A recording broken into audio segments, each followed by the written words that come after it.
Kang punten bade naros upami kurban ku hayam atawa ku bebek ku entog sah atanapi henteu. Jawabanana hayu urang tingali dina kitab Al-Bajuri juz kadua halaman 285. Di palih tengah hayang ibarat wa'an Ibni Abbas. Katampi sumberna ti Ibni Abbas. Annahu sanya nakalakuan sareng tingkah eta yakfi cukup alias sah naon iraqatu dammi ngocorkeun darah hewan kurban walau min dujajin sanajan tina hayam jago au zin atawa entog atawa bebek. Jadi cek Ibnu Abbas mah sah-sah bae kurban ngagunakeun hayam atanapi meri bebek entog. Kama qalahu Al-Midani sakumaha pendapat Imam Al-Midani.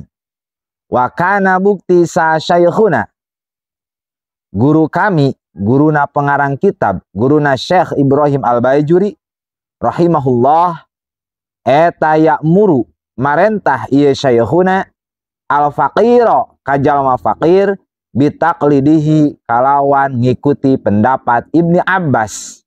Guruna Syekh Ibrahim Al-Bajuri miwarang kajalmi fakir ngikuti pendapatna Ibni Abbas.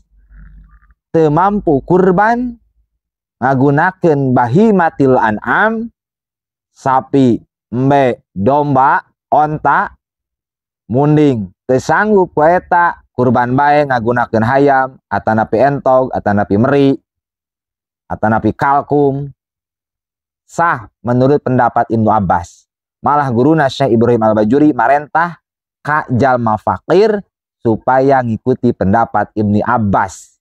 Wa yaqisu alal udhiyah al-aqiqata. Malahan mah syaikhina guru kami saur musannif nyiaskeun akikah kana udhiyah dina pada meunang ngagunakeun hayam atanapi entog atanapi bebek meri kanggo jalma fakir.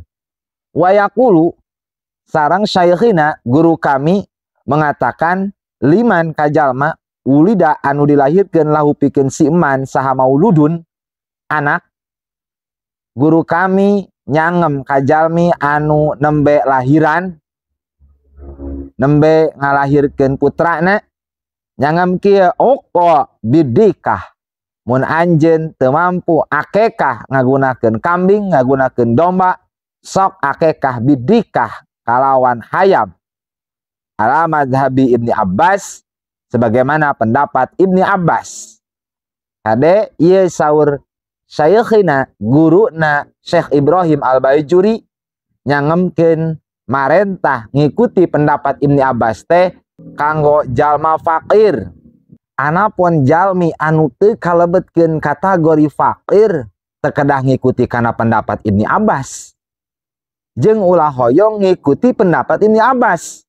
Da rata-rata anu ngikuti pendapat Ibni Abbas sareng anu diparentah ngikuti pendapat Ibni Abbas kurban ngagunakeun hayam atanapi bebek atanapi entog adalah orang-orang fakir. Malah Ibnu Abbas sendiri can pernah kacaritakeun kurban ngagunakeun hayam atanapi entog jeung mudah-mudahan urang ulah kaalaman kurban ku entog, kurban ku bebek, kurban ku hayam. Lamun urang ngareteg dina hate padahal mampu, duh urang ge erek cenah ku hayam sarua jeung ngareteg hayang fakir. Dan nu diparentah teh ngikuti pendapat Ibnu Abbas adalah orang-orang fakir. Mudah-mudahan orang tiasa kurban sakumaha kurban pendapat anu mu'tamad, pendapat anu kuat min bahimatil an'am nyaeta sapi, domba atanapi embe, syukur-syukur kanyat ku onta lamun ka Arab. Mudah-mudahan aya manfaatna. Wallahu a'lam bissawab.